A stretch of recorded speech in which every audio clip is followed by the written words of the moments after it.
आज हमें इसी सिलसिला गुफ्तगू की एक अगली बहस को करना है कि जो हम बात कर रहे थे कि रमज़ान में कौन से means of learning and grooming हैं जिनसे इस्तेफ़ादा किया जा सके। तो हम नाम और उलमा कराम और स्कॉलर्स का जिक्र कर रहे थे। तो आज उसी सिलसिला गुफ्तगू में डॉक्टर इसरार साहब रहमतुल्लाह अलैह की शख्सियत को हमने चुना कि उनसे किस तरह इस्तिफ़ादा किया जा सकता है। तो डॉक्टर इसरार साहब रहमतुल्लाह अलैह भी तीसरे नंबर की बिल्कुल उन्हीं शख्सियात के पाए के हैं जैसे जवेद गामदी साहब, मुफ्ती तकी उस्मानी साहब। तो ये मेरी नाक़िस राय में इस कैलिबर के आलम और स्कॉलर थे। चूँकि इनका म्यार उसी दर्जे का है तो वो तो हमने जो बुनियादी बात उठाई है वो तो किसी भी नॉलेज के पैराडाइम ऑफ नॉलेज और उसके स्कॉलर पर वो सवाल वर्ल्ड व्यू का ड्यू है ही, उसके बगैर तो कोई इल्म की रवायत चल ही नहीं सकती। तो बिल्कुल इसी तरह इन पर ज़्यादा उस चीज़ का बार और तवक्को और ड्यूरेबिलिटी आती है। तो जैसे हमने उनके बारे में जिक्र किया था कि ऐसे कैलिबर के लोगों के फ़र्ज़ भी था और उम्मीद भी की जानी चाहिए कि वो वर्ल्ड व्यू के बारे में क्या बताते हैं। तो बिल्कुल उसी तरीके से जैसे जवेद गामदी साहब, तकी उस्मानी साहब के काम में हमें वर्ल्ड व्यू के सिलसिले में कोई चीज़ नहीं मिलती, यानी बतौर इंसान ये जो हमारे सामने ट्रायंगल आती है, इंसान, कायनात और इल्म, इन तीनों का क्या कम्बिनेशन है और इन तीनों का आपस में क्या कनेक्शन है और किस तरह इन्हें जोड़ कर कनेक्ट कर कर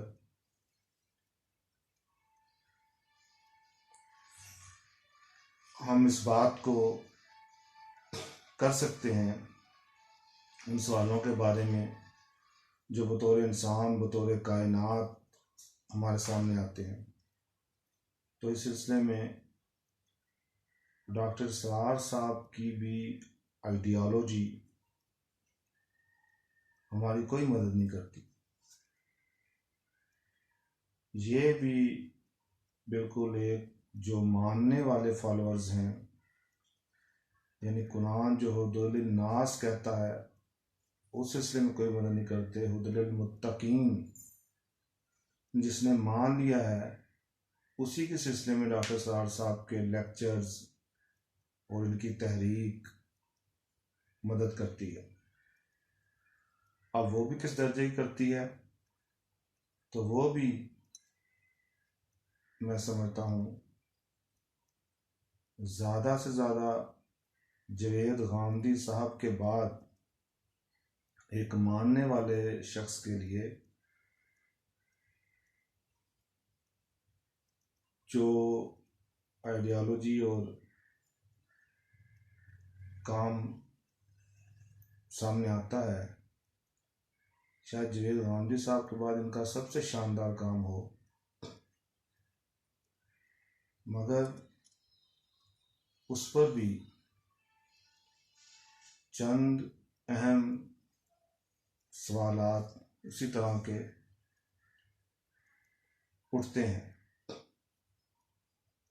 वो ये कि डॉक्टर साहब तो क्योंकि एक तहरीक के बानी भी हैं, सबको पता ही है उनकी तहरीक का, तो उनके जो नफाज शरीयत की कोशिश और उसके लिए उनकी जद्दोजहद और सारा काम और तहरीक, तो ये तहरीक यकीनन लोगों में फ़हम कुरान, फ़हम दीन का बहुत बड़ा उनका कंट्रीब्यूशन है। मगर वो जो नस्बुलैन और अहदाफ डॉक्टर साहब उस तहरीक के थे और हैं, उनको ये तहरीक भी हासिल नहीं कर सकी। यानी जो लोग मानकर फॉलोअर्स बनकर, बल्कि डॉक्टर साहब के निज़ाम में तो फिर अमीर और मामूर भी बनते हैं, तो वो मामूरीन भी फॉलोअर्स से जो आगे लोग गए इनकी जमात के, उम्मत की हचकोले खाती हुई कश्ती को 1000 साल से ज़्यादा के हमारे जवाल को रिवर्स नहीं कर सकी ये तहरीक भी, और पटरी पर नहीं चला सकी। फिर उम्मत हत्ता के पाकिस्तान में भी। तो इस पर बड़े अहम सवाल पैदा होते हैं कि ये जो तहरीक में वो क्या फ्लाज थे।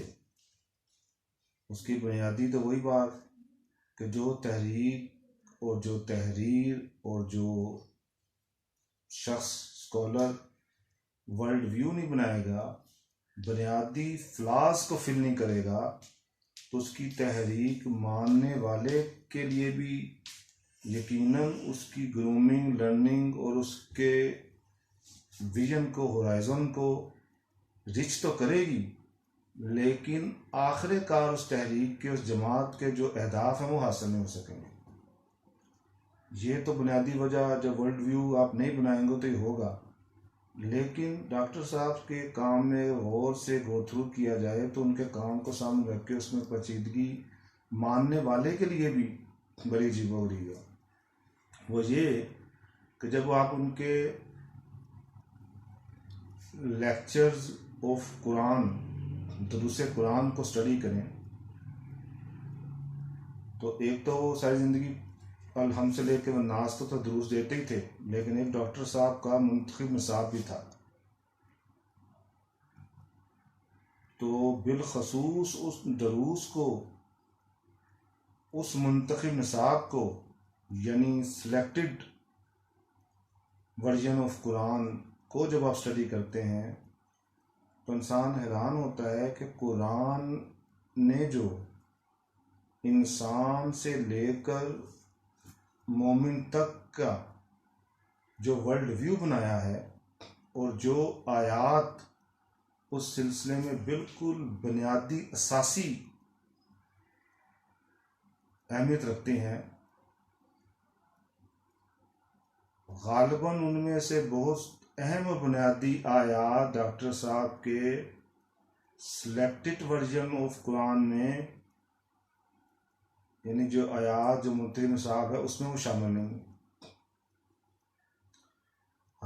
हालांकि ना ये कि वो शामिल होती, बल्कि वो बहुत ज़बरदस्त तरीके से, जैसे कि इसमें कोई शक नहीं, डॉक्टर साहब से बहुत सारे इख्तलाफात के बावजूद उनके कुरान के चंद मकामात पर जो डॉक्टर साहब की रिसर्च और जो उनका विजन है और जो उसकी एक्सप्लेनेशन है, शायद उसकी मिसाल खुद डॉक्टर साहब ही आप ही हैं, उसकी कोई दूसरी मिसाल ना हो। चंद मकामात कुरान के अल्लाह पाक ने उन पर ऐसे खोले, इसके बावजूद आदमी हैरान होता है कि उस मुंतखब निसाब में, और वैसे भी जो दूसरे कुरान वे देते थे, दुरूसे कुरान लेक्चर्स कुरान के बारे में, तो उन आयात से वो बस गुजर जाते हैं। मसलन कुरान की असासी आयत मेरी नाकस राय में जो हुदुल नास से उठाकर हुदुल मुत्तकीन तक लाती है, और जो सारा कुरान जिसकी तफसील और वजाहत में आया है, वो सूरह रूम का नंबर भी 30 है, उसकी इस आयत का नंबर भी 30 है। बिस्मिल्लाहिर्रहमानिर्रहीम फाकिम वजहक अल्लदीन हनीफन फित्रतल्लाहि अल्लती फ़तरन्नासा अलैहा ला तब्दील खल्क़िल्लाहि ज़ालिका दीनुल क़य्यिम वलकिन्न अक्सरन्नास ला यअलमून। ये बुनियादी आयत है जिसकी सारी तफसील में अलहम से लेके वन्नास तक कुरान इसकी की तफसील करता है। ये बतौर इंसान को उसका वर्ल्ड व्यू देती है, और फिर वो इंसान से उसे मोमिन और मुत्तकी बनने का सफ़र की तरफ लेके जाती है। हैरान होता है इंसान को उस मुंतखब निसाब में यह आयत शामिल नहीं है। बिल्कुल इसी तरह सूरह हदीद की लक़द अरसलना रसूलना बिलबय्यिनात वअनज़लना मअहुल किताब वल मीज़ान लियक़ूम अन्नासु बिल क़िस्त वअनज़लना हदीद फ़ीहि बाअसुन शदीद लिमनाफ़िअ लिन्नास। ये आयत ऐसी किसी भी तहरीक और किसी भी ऐसे शख्स मुदर्रिस के लिए बहुत अहम करार पाती है। इंसान हैरान होता है कि मुंतखब निसाब में ये आयत भी शामिल नहीं है और दीगर दुरूस में भी इसकी वो वजाहत और तफसीलें सामने आती, वो नुकात जो इस आयत में रखे गए हैं। इसी तरीके से आप सल्लल्लाहु अलैहि वसल्लम के 4 फ़राइज़ बयान किए गए। सूरह जुमा में, सूरह बकरा में 2 दफ़ा ये आयत आई है कि वो नबी आयात की तिलावत करता है, किताब की तालीम देता है, तज़किया करता है और हिकमत की तालीम देता है। ये चारों काम मुख्तलिफ हैं। इसकी भी जैसी तशरीह और तफसील डॉक्टर साहब जैसे शख्स से और किसी भी ऐसे तहरीक के बानी से आनी चाहिए थी, ऐसी नहीं है। ये वो फ्लाज और वो चीज़ें मानने वाले के लिए मैं कह रहा हूँ, जिन्हें डॉक्टर साहब के काम को गौर करने से देखा जाता है कॉन्शियसली या अनकॉन्शियसली वो मिस हुए हैं। तो अब गुजारिश और रिक्वेस्ट ये है व्यूअर से और डॉक्टर साहब के चाहने वालों व्यूअर से और लर्नर से भी, उस तहरीक के बानियों से, उनके साथ ज़ादगान अभी हैं जो उस काम को लेकर चल रहे हैं, कि वो वर्ल्ड व्यू की कम आएगी और अदम दस्तयाबी जो इस तहरीक और इस काम में है, और इन आयात का मुंतखब निज़ाम में ना होना, इस पर गौर करें और इसको शामिल करके इसकी एक अपडेट जो इस तहरीक के और इस दौर के तकाज़े के मुताबिक इसके विजन को सामने लाएं। तो व्यूअर से भी इल्तिजा है कि यकीनन उस डॉक्टर साहब को अमूम भी रमज़ान बिलखसूस जब इस्तिफ़ादा करें तो इन नकात को सामने रख कर उन्हें इस्तिफ़ादा करेंगे तो यकीनन इंशाअल्लाह उन्हें बहुत फ़ायदा होगा। आप अब इस पर गौर करें, इस वीडियो को शेयर करें, लाइक करें, इस चैनल को सब्सक्राइब करें, फिर इंशाअल्लाह आपसे आगे बात होगी।